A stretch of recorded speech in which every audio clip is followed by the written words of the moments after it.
Doctor साहब अपने अस्पताल में दौड़े दौड़े आ रहे थे। जितनी उनसे हो सके उतनी जल्दी आने का डॉक्टर साहब ने अपने प्रयास किया और डॉक्टर साहब ने अपने अस्पताल में जैसे ही पहुँचे, अस्पताल के लॉबी में जैसे ही पहुँचे तो कुछ लोगों ने उनको घेर कर बड़ी सही सुनाने लगे कि क्या आप डॉक्टर होगा तो समय से नहीं आएंगे, क्या आपके बेटा होते यहाँ पे तो आप समय पर नहीं आते, मेरी पेशेंट इतनी देर से ऑपरेशन थिएटर में इंतज़ार कर रहे थे।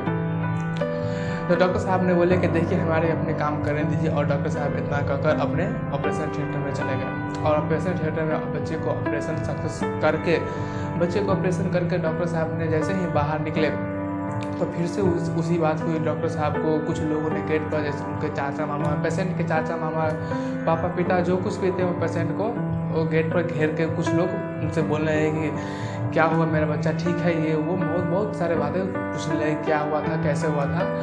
लेकिन डॉक्टर साहब ने इन सभी का जवाब नहीं देते हुए डॉक्टर साहब ने कहा कि नर्स से पूछ लीजिए, और डॉक्टर साहब ने इतना कहकर निकल गए वहाँ से।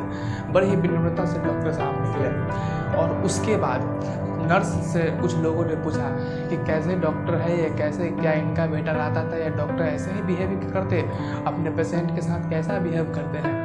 तो उस पेशेंट ने बड़ी ही शिद्दत से जवाब दिया कि सर, जिस डॉक्टर साहब को आप बड़े बुरे कह रहे हो वो डॉक्टर ऐसा दुनिया में कोई डॉक्टर नहीं है, भगवान भी डॉक्टरों को भगवान का दूसरा रूप देखता है। और नर्स ने जवाब दिया कि जिस डॉक्टर को आप बड़े बुरे कह रहे हो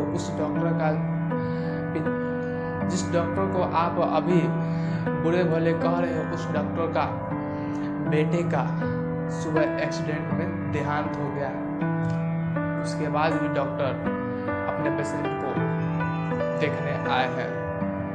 और ये कहते हुए नर्स को रोंगटा खड़ा हो गए और वहाँ पे बोल रहे थे डॉक्टर साहब को बड़े बुरे, वो लोग का भी होश उड़ गया और उन सभी का रोंगटा खड़ा हो गया।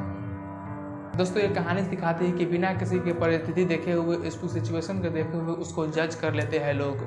दोस्तों, ये कहानी आप सभी को पसंद आए तो प्लीज़ हमारे चैनल को सब्सक्राइब करें, लाइक करें और साथ ही एक प्यारा सा कमेंट करके अपने दोस्तों के पास जरूर शेयर करें। जय हिंद।